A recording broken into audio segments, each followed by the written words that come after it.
নমস্কাৰ, এই মুহূৰ্তত আহি পৰিছে ৰাতিপুৱাৰ কেইবাটাও গুৰুত্বপূৰ্ণ খবৰ আৰু এনে ধৰণৰ খবৰসমূহ নিতৌ চাবৰ কাৰণে আমাৰ চেনেলটো সাবস্ক্ৰাইব কৰি ভিডিঅ'টোত এটা লাইক কৰি দিব।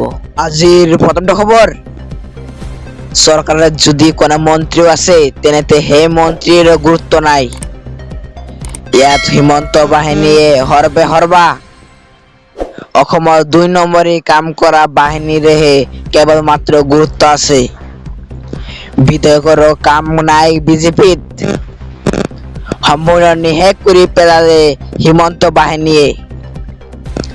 বিজেপি দলৰ ভৱিষ্যত নাই। মুখ্যমন্ত্ৰী হিমন্ত বিশ্ব শৰ্মাৰ বিৰুদ্ধে পুনৰ সৰব বিধায়ক অখিল গগৈ।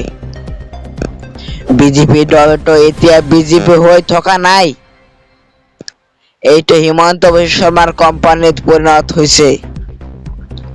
বিজেপি এতিয়া HBS company private limited. Zero পৰৱৰ্তী খবৰ, এতিয়াৰ পৰা বিধৱা মহিলায়ো লাভ কৰিব 1250 টকা। এবাৰতে 950 টকাকৈ বৃদ্ধি কৰিলে হিমন্ত চৰকাৰে। 950 টকা বৃদ্ধি কৰা হৈছে বিধৱা মহিলাৰ পেঞ্চন। অৰুণোদয়ৰ সমপৰ্যায়ৰ হ'ব বিধৱা মহিলাৰ মাহিলী পেঞ্চন। আজিৰ পৰৱৰ্তী খবৰ, 31 আগষ্টৰ পূৰ্বে কৰক এইকেইটা কাম, মাজত মাত্ৰ 5টা দিন। খৰধৰ কৰক আপুনি, GSTৰ বাবে নিশ্চিন্ত হওক।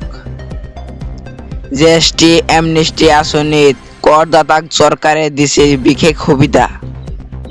GST এমনেষ্টি আঁচনিৰ ম্যাদ উকলাৰ পূৰ্বে লওক এই সুবিধা।